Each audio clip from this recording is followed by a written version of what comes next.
Pendant la première semaine, tu l'as bien compris, ton corps, pour faire une détoxification efficace, a besoin d'être en pleine santé, de ne pas être carencé et d'avoir suffisamment d'énergie pour pouvoir faire la totalité du processus de détoxification. On va miser sur une alimentation optimale pour te donner tous les cofacteurs, les vitamines, les minéraux, les oligo-éléments, mais aussi les acides aminés et les antioxydants dont ton corps va avoir besoin pour la phase numéro 2, la semaine 2, qu'on verra juste après. Tu te doutes que pendant cette période, on va limiter les toxines exogènes qui viennent donc de l'extérieur. Merci, tu as suivi. De ce fait, dans l'alimentation, on va privilégier une alimentation vivante, assez fraîche, c'est-à-dire qui a conservé une grande partie de ses éléments nutritifs.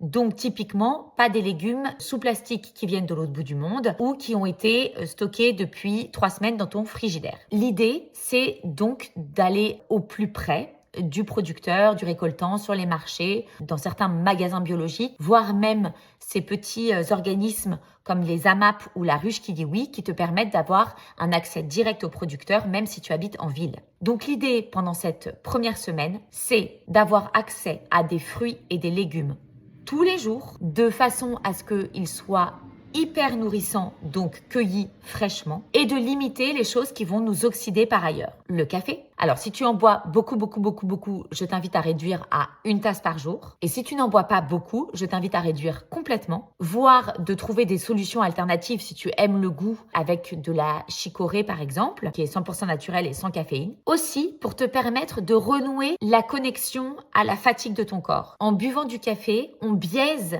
la sensation d'énergie que l'on a à l'intérieur et souvent on a énormément de coups de barre, mais tout simplement parce que en fait, sans caféine, le corps peut exprimer la fatigue et donc te dire que tu as besoin de dormir plus, de te reposer ou de faire des siestes. Tu vas pouvoir voir à quel point tu n'es pas si en forme que ça quand tu arrêtes de boire du café. Le thé, c'est pareil, pas autant, mais il est important de limiter l'apport de théine pour avoir accès à sa sensation de fatigue aussi. On peut du coup prendre des tisanes et on va voir lesquelles un petit peu plus tard pour pouvoir optimiser cette phase. Ensuite, les 3 choses dans l'alimentation qu'on va réduire pendant cette première semaine, la viande, toutes les viandes rouges et on va limiter la viande blanche à 1 ou 2 fois. On va limiter, voire ne pas prendre du tout de produits laitiers animaux. Tu peux éventuellement prendre 1 ou 2 produits de brebis ou de chèvre, mais vraiment l'idée c'est de limiter. Et on va limiter tout ce qui est céréales et notamment les farines de blé, tu t'en doutes, le gluten, qui même si on n'est pas tous intolérants face à cette molécule, on ne peut pas nier le fait qu'elle reste inflammatoire, aussi parce que ils ont doublé la dose de gluten dans les farines d'aujourd'hui et que le corps ne sait pas gérer cet apport et crée des inflammations au niveau de la muqueuse intestinale. Et la muqueuse intestinale, c'est celle qui fait le tri de ton alimentation. Et si je te fais le petit lien avec le foie, c'est-à-dire que quand tu vas manger beaucoup d'aliments inflammatoires comme le gluten ou les produits laitiers qui vont abîmer ta muqueuse intestinale et toutes ces petites jonctions de tes cellules qui sont censées faire le tri vont à un moment donné être abîmées, s'écarter et vont laisser passer ce qui ne devrait pas laisser passer. Et ça va être transmis directement dans le sang et ensuite, c'est le travail du foie d'aller filtrer les toxines du sang, que le lien de l'alimentation inflammatoire avec la détoxification est hyper importante.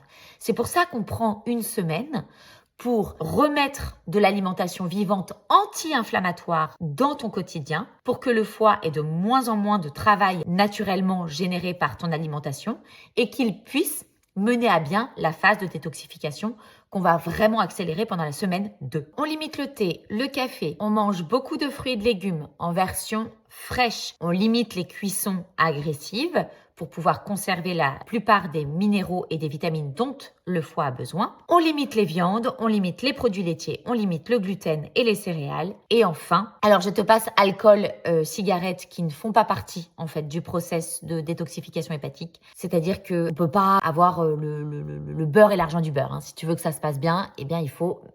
Alors je sais que ce sont des addictions, mais c'est aussi le principe de s'engager et de se responsabiliser pour essayer d'être dans une démarche de santé. Et donc quand on fait une détoxification hépatique, si on passe sa journée à fumer, ça va être compliqué. Et enfin, la chose qui est nécessaire de limiter, c'est le sucre. Le sucre, il a plein de formes, il est présent dans les glucides, il est présent dans les fruits, il est présent dans les gâteaux, mais aussi il est présent dans plein de produits salés. D'avoir un petit œil sur les étiquettes pour voir s'il y a du sucre caché, c'est important. Mais déjà de limiter tout ce qui est au goût sucré, de produits industriels, de gâteaux, de viennoiseries, etc. Ça, ce sera déjà une très bonne chose. Le sucre des fruits, même s'il aurait tendance à être, parce que le fructose peut aussi avoir une tendance à créer certains problèmes dans le foie, peu importe, c'est pas la dose de fructose que vous allez avoir en mangeant quelques fruits pendant une semaine qui vont être problématiques.